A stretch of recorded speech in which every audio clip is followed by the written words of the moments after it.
No suelo hablar de 1893. Ni siquiera ahora, tantos años después, cuando nadie recuerda los nombres de los hombres que comerciaban con pieles en aquellos valles. Pero hay cosas que no envejecen. El miedo es una de ellas. Yo era ayudante en un puesto de compra de pieles cerca de las montañas rocosas. Tenía 19 años y creía que ya había visto suficiente miseria como para no sorprenderme. Animales desollados, hombres congelados en el camino, tramperos que regresaban sin dedos o sin compañeros. Todo eso era normal. Hasta que volvió Elias Crawford. Era un mountain man, uno de esos que pasaban meses solos, viviendo de trampas y rifle. Siempre llegaba en invierno, flaco, silencioso, con el mismo olor a humo y grasa animal. Nunca traía conversación, solo pieles limpias y bien curtidas. Aquella tarde de enero el frío era tan intenso que el metal quemaba la piel. Vi su silueta antes de reconocerlo, alto, encorvado, arrastrando dos sacos que parecían demasiado pesados para un solo hombre. No saludó, no pidió bebida, simplemente volcó el contenido sobre la mesa. Las pieles cayeron con un sonido húmedo y sordo. Al principio pensé que eran osos. Luego me acerqué, y supe que no. El pelo era denso, pero irregular. Había zonas donde el pelaje se abría mostrando una piel gruesa, casi coriácea, marcada por cicatrices viejas. Algunas partes parecían haber cicatrizado mal, formando bultos duros bajo la superficie, como si el animal hubiera sobrevivido a heridas imposibles. ¿Qué es esto?, pregunté. Elías no respondió. Tomé una esquina de una de las pieles. El olor no era extraño, no era putrefacción. Era estrés, sangre vieja, sudor animal, miedo seco. Un olor que había aprendido a reconocer en trampas donde el animal había luchado demasiado tiempo. ¿Lobo? Insistí. Negó con la cabeza. ¿Oso joven? Otra vez no. Me miró entonces. Tenía los ojos enrojecidos, no por el frío, sino por falta de sueño.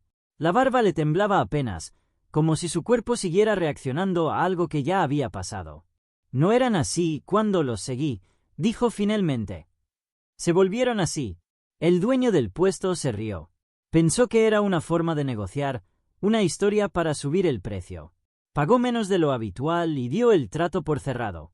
Las pieles fueron marcadas y llevadas al almacén trasero. Elías no se quedó.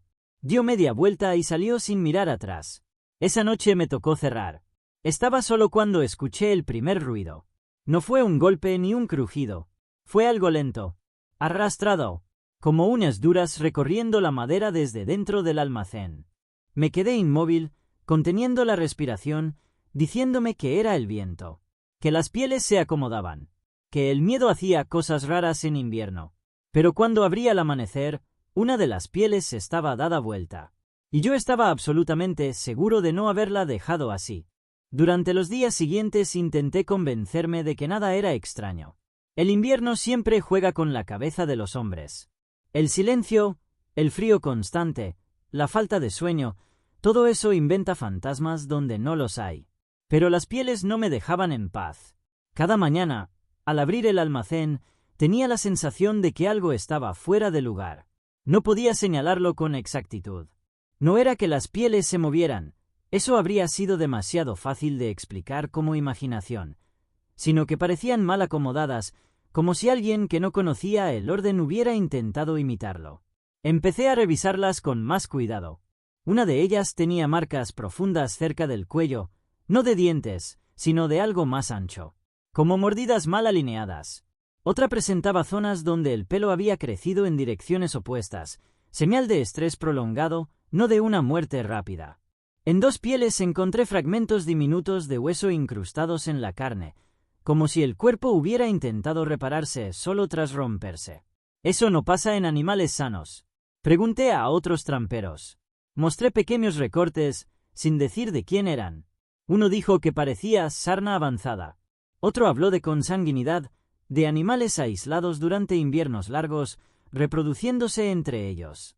Un viejo mencionó algo peor: hambruna prolongada, depredadores obligados a cazar lo que normalmente evitarían, incluso entre su propia especie. La idea me revolvió el estómago. Decidí seguir el rastro de Elias Crawford. No fue difícil. Su campamento de invierno estaba a 2 días de camino, en una zona donde casi nadie se atrevía a pasar. Cuando llegué, encontré el lugar abandonado. La cabaña improvisada seguía en pie, pero la puerta estaba rota desde dentro. Dentro había señales de huida apresurada, trampas sin recoger, un rifle apoyado contra la pared, oxidándose en la nieve. Eso solo podía significar una cosa: Elías se había ido sin intención de volver. En el suelo encontré sangre seca, mucha más de la que dejaría un animal pequeño. No era un ataque reciente, era el rastro de algo que había ocurrido lentamente. Fuera, alrededor del campamento, vi huellas. Eran grandes, irregulares. Algunas parecían de lobo, otras no coincidían con nada que yo conociera. Lo peor no era el tamaño, sino la forma en que se superponían, como si varias criaturas hubieran caminado juntas, de manera torpe, descoordinada. Seguí esas huellas hasta donde la nieve me lo permitió. Terminaban en una zona de bosque espeso, donde el viento no entraba y el silencio era absoluto. Allí encontré restos, huesos roídos, fragmentos de piel arrancada sin cuidado, y algo que no olvidaré jamás: marcas de dientes humanos en un fémur animal. No fue entonces cuando tuve miedo, fue cuando entendí. No eran criaturas imposibles. Eran animales llevados más allá del límite por el hambre, el aislamiento y el frío. Animales que habían aprendido a sobrevivir de formas que la naturaleza normalmente no permite. Y Elías había estado allí, viéndolo todo. Regresé al puesto con una sola pregunta en la cabeza. Si eso era lo que había matado, ¿qué había conseguido escapar? Elías Crawford regresó 2 semanas después. No entró al puesto. Se quedó afuera, de pie en la nieve, como si la madera del edificio le produjera rechazo. Fui yo quien lo vio primero por la ventana.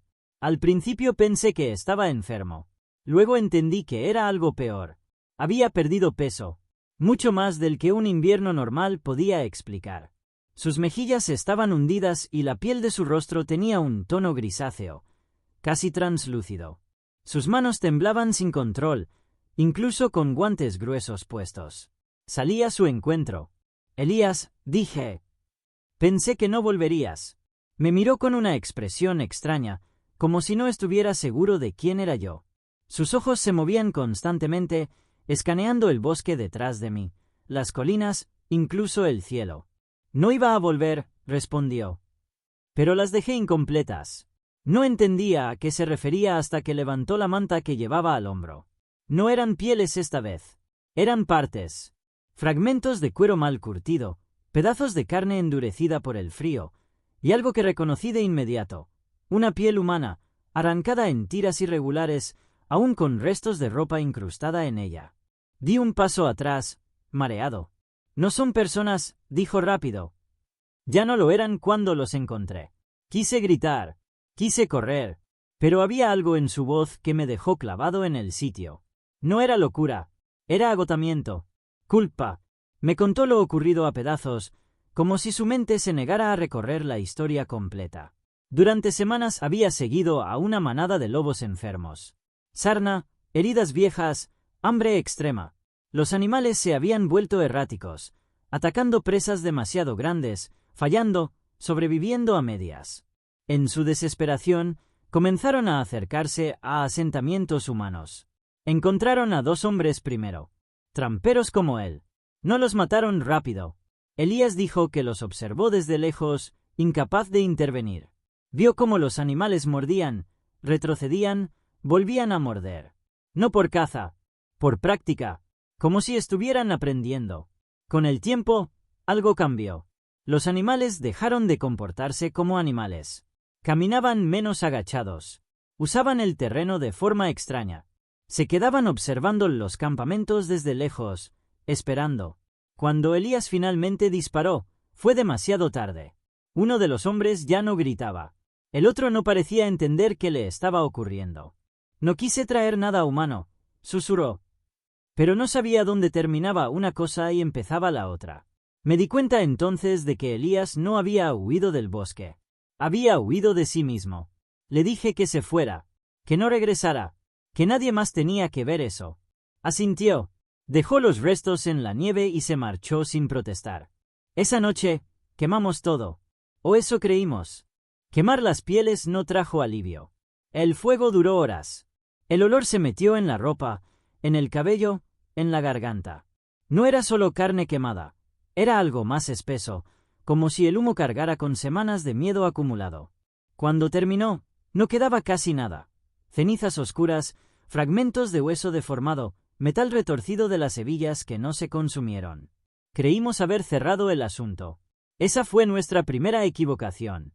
Días después, comenzaron a llegar rumores.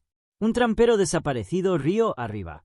Un campamento encontrado destrozado, sin señales claras de lucha, pero con huellas alrededor, muchas, superpuestas, como si quienes las dejaron no supieran caminar juntos. Un caballo hallado vivo, pero tan mutilado que tuvieron que sacrificarlo. La gente hablaba de osos. Siempre hablan de osos cuando no quieren pensar demasiado. Yo no decía nada. No podía. Cada noche soñaba con Elías, con su forma de mirar el bosque como si esperara que algo respondiera. Soñaba con animales observando desde lejos, aprendiendo, esperando que el hombre se cansara primero. Un mes después, encontramos a Elías, o lo que quedó de él. Estaba a mediodía de camino del puesto, colgado de un árbol bajo, no por el cuello, sino sujeto por los brazos, como si algo lo hubiera levantado y luego dejado ahí. No había señales claras de ataque. No había sangre en el suelo, solo marcas profundas en la corteza del árbol, como uñas resbalando una y otra vez. Su cuerpo estaba intacto en su mayor parte. Demasiado intacto. Le faltaban trozos de piel, cortados de forma irregular, arrancados con torpeza. No como lo haría un depredador experimentado, como lo haría alguien que aún está aprendiendo. Nadie dijo la palabra imitar, pero todos la pensamos. Los rastreadores concluyeron que había sido una combinación de animales y exposición al frío. Un accidente, una tragedia más del invierno. Yo sabía la verdad. No eran monstruos. No eran demonios. Eran criaturas empujadas más allá de cualquier límite natural. Habían observado al hombre durante demasiado tiempo. Habían sufrido demasiado tiempo. Y habían aprendido. Después de eso, el puesto cerró. La ruta comercial se abandonó durante años. La gente se fue, buscando lugares donde el bosque todavía parecía obedecer las reglas antiguas. Yo me quedé, porque alguien tenía que recordar lo que ocurrió realmente. Nunca se escribió ningún informe oficial sobre Elías Crawford. Su nombre no aparece en registros, ni en listas de desaparecidos, ni en historias del comercio de pieles. En 1893, perder a un hombre en las montañas no era noticia. Era rutina. Yo me fui del valle la primavera siguiente. No por miedo inmediato, sino por algo más lento y más corrosivo, la certeza de que lo ocurrido no había terminado con la muerte de Elías. Antes de irme, regresé una última vez al antiguo almacén. El edificio estaba vacío, pero el suelo conservaba marcas oscuras donde habían estado las pieles. Me agaché y encontré algo que nadie más había visto. Un pequeño fragmento de cuero, olvidado entre las tablas, demasiado grueso para ser humano, demasiado irregular para ser animal. Lo llevé conmigo durante años. No para estudiarlo, para recordarme que no todo en la naturaleza es estable. Que cuando el hambre, el aislamiento y la violencia se prolongan lo suficiente, las líneas se borran. No de forma mágica, sino gradual, silenciosa. Con el tiempo, supe de otros lugares, otras montañas, otros inviernos donde los animales se comportaban raro, donde los ataques no seguían patrones, donde los cuerpos aparecían sin explicación clara, pero con señales de algo torpe, imitativo, incompleto. Los expertos siempre encontraban una respuesta: enfermedades, estrés ambiental, cambios en la cadena alimenticia. Todas eran ciertas, y aún así, ninguna explicaba del todo lo que vi. A veces, por la noche, todavía recuerdo el sonido en el almacén. No como un rugido ni un aullido, sino como algo probando, despacio, intentando entender cómo se mueve una mano sobre madera. No creo que esas criaturas sobrevivieran mucho tiempo. La naturaleza no permite errores prolongados. Pero sí creo que, por un breve periodo, existieron cosas que no deberían haber existido. No por maldad, por adaptación. Esa es la parte que nadie quiere aceptar. No hubo horror sobrenatural en 1893. No hubo maldiciones ni bestias imposibles.